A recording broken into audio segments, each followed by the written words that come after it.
Hey guys, so this will be part 3 of the Aira heat pump installation video, and we are at the end of day 2 of the installation on Tuesday, and I've just got back home from work, and let's go and find out what the situation is. Let's find out together. Right, so we've still got quite a bit of rubbish out the front, but that's to be expected. That'll probably just build up throughout the week and be hopefully taken away at the end. So the first radiator was, they got my key. Front door's locked and no one seems to be answering, and they got my key, so I'll go around the back. Right, so we've still got the heat pump not on its base yet. Hello, it's locked. Right. Well, at least one's open. Sorry. No worries.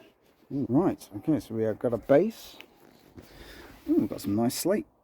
That's been concreted in. I heard they were doing that. Base is set up.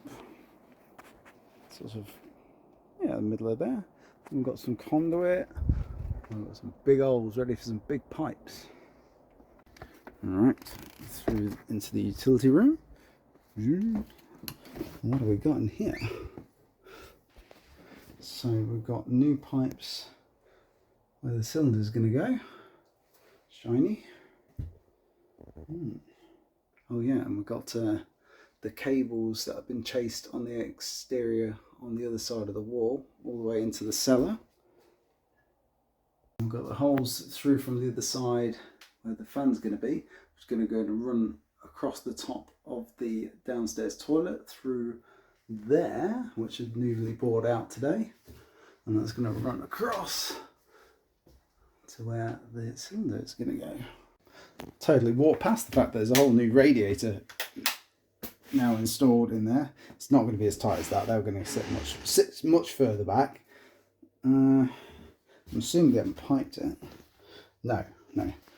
They did say that would be the last thing they do is pipe that, because that's going to go up over the top of here. And they thought that they may as well wait until the cylinder's all in and see what pipe runs look like. Make sure they're in place before they do that one. So this one wasn't connected, and it's all now nicely connected. And this one wasn't connected. And yeah, that's all connected up as well. Yeah, so 5 of the 6 radiators are all piped up now. So it's just the 6th little radiator in the utility room that will be installed on the last day, most likely. Outside's looking good, progressing nicely, and so is the utility room. I think they'll probably have the fan unit in place, possibly even piped up tomorrow, but I do think we're probably going to be looking like a 5-day install. I don't think it's going to be 4, looking at the progress and how it's going at the moment, but we'll wait and see. It might all sorts of come together nicely tomorrow, but we'll see. But it's all looking good. And so we'll give you another update tomorrow. See you then.